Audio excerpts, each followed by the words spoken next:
I actually wanted to talk a bit about my own history of addiction with drugs mostly and alcohol. Um, I I put my body through a lot, and one thing that a lot of people, I'm not sure if they're really aware that when you put yourself through as much as you do when you're an addict or alcoholic or whatever addiction you have, which is a severe, unbalanced life, and you can be addicted to anything really. Um, I don't know, for me, for the drugs, I mean, I had flashbacks really bad for like a year, and still, you know, I remember it, and it scares me. It almost makes me go to a place where I'm afraid of myself, like that and my mental health issues and stuff like that. It's hard, let alone worrying about trusting the world. It's hard to trust my own self just to do the right thing, or I'm in a safe place, and I can be alone. My parents do some traveling, and I live in an apartment in their house, and I'm I'm in a good place. However, the things that I've done to myself are are huge, and I'm dealing with that in therapy as well as dealing with being hurt as a child, as someone who was born right when I popped out at birth with hydrocephalus. They didn't know what I had. I was sick for 7 days until I had the first surgery for my hydrocephalus, for the water on the brain, because the doctors didn't know what I had. And that was, I'm 38 now. And that, a lot of my therapy is based on, could that be why you're having some of the panic attacks and that sort of thing. I've also had molestation. I've also had physical abuse, mental abuse, and the drugs and the alcohol were just, I already had a lot of things wrong with me. I didn't have to make my own problems, but I did, because I felt like I couldn't deal with the memory of what I went through. And not only that, well, I know that addiction is supposed to be maybe in the family, but I don't know where that connection is, because the addiction I have in my family is not in my bloodline. And it's supposed to be a genetic thing, as far as I know. Um, but I just wanted to, like, let people know that we've all been through stuff, and just because we've been through bad stuff, we have to nurture ourselves. We have to, like, my people are trying to tell me to have this little girl in your mind. Take her, hold her hand. Little Lisa, when I was really young, I had problems, and I want to be able to say, because that little wounded girl inside of me is still wounded, to try and still hold her hand and say, just because that happened to you, I can protect you now. Because am I really protecting myself if I hold on to stuff? I'm sober now. I've been sober 7 years, and I'm still holding on to things that happened to me for my whole life. And it's so hard. And um, I just wanted people to know that it's not necessary. I think my biggest problem is I only really started talking about my problems when I was like 20 years old. I mean, as a teenager and stuff, mom had me go to certain people, but I didn't really talk. I was really afraid of them until I kind of got out on my own at university, and then I started taking life into my own hands. My breakdown wasn't until I was 20, which is kind of late. It seems like a lot of people break down in their teens. And I I had my first suicide attempt then. Um, and and then I got help, and it's also really hard to get help. Canada, we're really lucky because we don't have to worry about paying for medical doctors, but a lot of things aren't covered, like in the medical field. Like there's only so much a medical doctor can do here. So I know a lot of people can't afford like basic therapy. I know that therapy for me, if I don't pay, it's after 2 years they bump you off and you have to leave because they can only take you for 2 years. So I actually have help with that.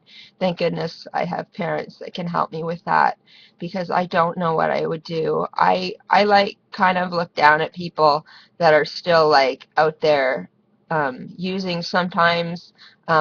When I was going to my Al-Anon meeting, I bumped into um, a drunk guy at the bus stop, and he was trying to have a normal conversation with me, and I was trying to have a normal conversation with him. But I'm thinking, oh my God, like, why do I have to go through this? I went through that, but the thing is that there, I mean, a lot of people, they, the person in my family, they have lost their job, and this is after 30 years of drinking, and um, it's like there's this thing called functional alcoholics, right? And for me, I used for like 5 years, and I was sober for one of those years. And when I think back, it might have been a bit more, but it's all muddled.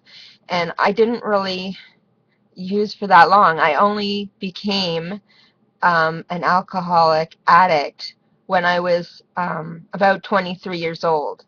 And I know that because I used to be able to drink and I used to be able to be the designated driver and have fun at bars sober, even when I wasn't driving. And it didn't really matter to me, because there is a difference between someone who needs to drink on a certain day every day or go out and drink every time they go out or there is a certain difference. I have friends who drink and they seem really happy about being able to drink. And you know, I can't judge if you're an alcoholic or you're just dependent on alcohol. What I can say is there's a lot of people out there. For myself, I did sober up and then go back out after a year, and I couldn't stop. I was like using every day. And at that point, I did have a friend who kind of used with me, but at that point, most of the time, I would do so in my room, and I would sort of be a closet um, mostly alcoholic or drug addict. The problem with the drinking is that I take medication, and a lot of people complain that, well, I can't really drink on my meds. Well, I did that too. So I did drugs, and that wasn't good for me. Obviously, I had elevated liver enzymes, um, and I was telling the doctors, look what I'm doing. Like, please test me, do whatever. They found a heart arrhythmia. All of that cleared up after a year of sobriety. I asked for more tests, and they did the tests and I was fine. And the thing is with doctors is you often have to ask for these tests because they don't think about it otherwise. I don't know, like for me, I see residents a lot, so they don't know who I am really.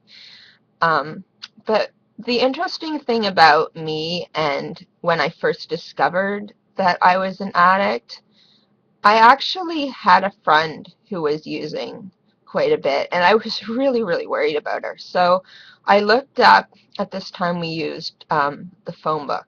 So I just looked up under addictions.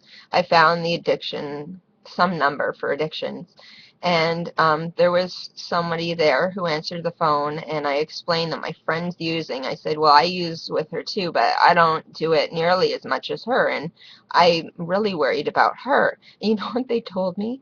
They said, you have an addiction, or something to the effect that I had a problem, which really surprised me because I was comparing myself to someone else. And the truth of the matter is, at that point, I wasn't in control. So I ended up going to rehab, um, the 28-day program, and so did she. We had to go in it at different times. After that, I was sober for 1 year, and then I don't even remember why, but I really wanted to use. So I went back out and relapsed, and I couldn't stop. I thought that maybe I could maybe go out and use and then, not use. But that's how I know that I'm not just a person who's dependent on drinking for just having a good time once in a while. I know that if I go back out, that's not going to be something that I can control. Um, and I can't judge for what other people are going through. I can just say that I'm on the path now. I'm still thinking of getting a sponsor and doing the steps again. I already had 2 sponsors before my first relapse. I started working on the NA step working guide, and I could start anytime because the NA program, I don't know about other programs, but the NA program has a step working guide, and I think it's awesome to kind of generate that sort of feedback. So what I'm thinking of is maybe getting like my codependency and my own mental stuff.